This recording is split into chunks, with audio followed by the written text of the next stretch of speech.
Bonsoir et bienvenue sur Canada News. Ce soir, on vous parle d'un moment historique qui se passe en ce moment même, là-haut dans le ciel, à des centaines de milliers de kilomètres de nous. Pour la première fois depuis plus de 50 ans, des êtres humains voyagent vers la Lune. La dernière fois que ça s'est produit, c'était en décembre 1972, avec la mission Apollo 17. On parle d'une époque où Internet n'existait pas, où les téléphones cellulaires n'existaient pas. Aujourd'hui, en 2026, la NASA a recommencé. La mission s'appelle Artemis 2. Elle a décollé le 1er avril dernier depuis le Kennedy Space Center en Floride à bord de la fusée SLS, le Space Launch System. C'est la fusée la plus puissante jamais construite par la NASA. 8 minutes après le décollage, le vaisseau Orion était déjà dans l'espace.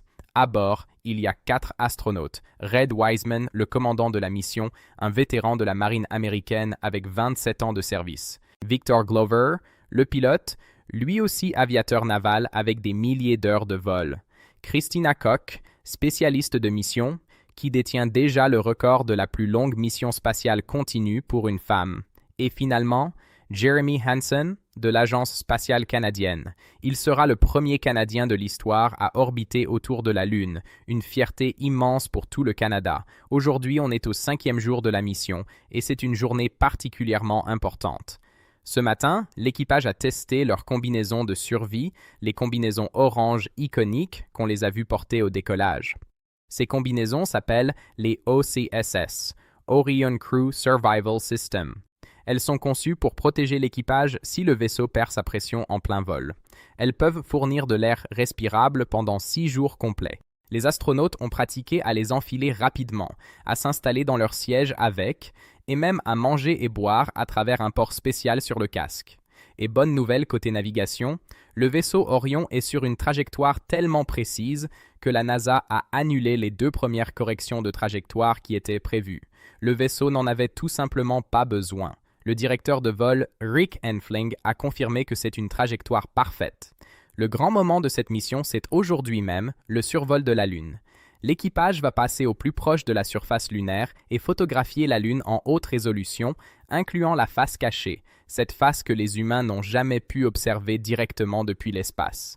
Les conditions de lumière aujourd'hui vont créer des ombres qui révèlent des cratères, des reliefs et des pentes qu'on voit très rarement. Ce sont des images que personne n'a jamais vues, et ce n'est pas tout. Cet après-midi, l'équipage va battre un record historique.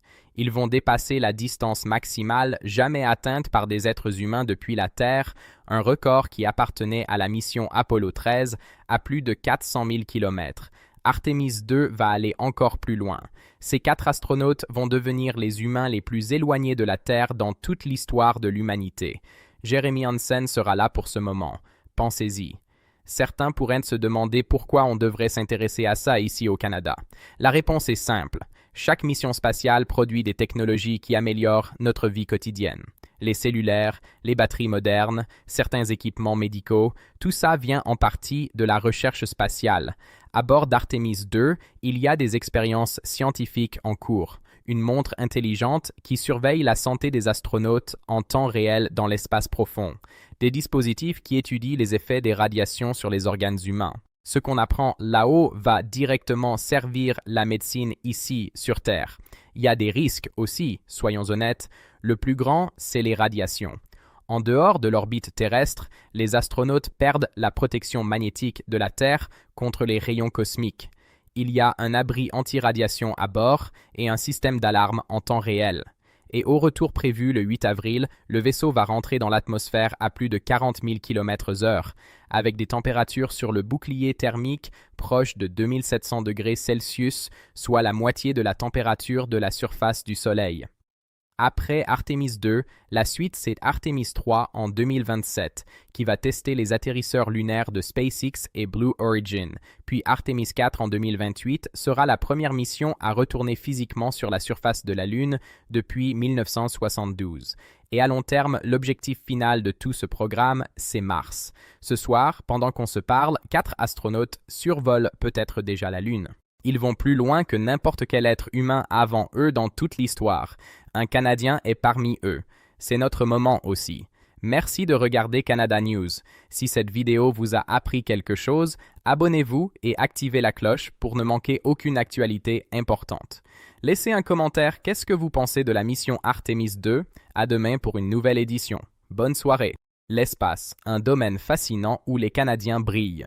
Découvrez les contributions des astronautes canadiens qui ont marqué l'histoire, de Chris Hadfield, le premier Canadien à commander la Station spatiale internationale, à Julie Payette, une pionnière de l'exploration spatiale. Admirez des images époustouflantes de nos héros en mission. Voyez-les flotter dans l'espace, réalisez des expériences scientifiques et partagez leur passion pour l'exploration. Chaque image raconte une histoire, chaque vidéo capture un moment unique. Ensemble, célébrons l'esprit d'aventure et l'innovation qui font de l'astronautique canadienne un exemple à suivre. Restez avec nous pour un voyage inoubliable au cœur des étoiles.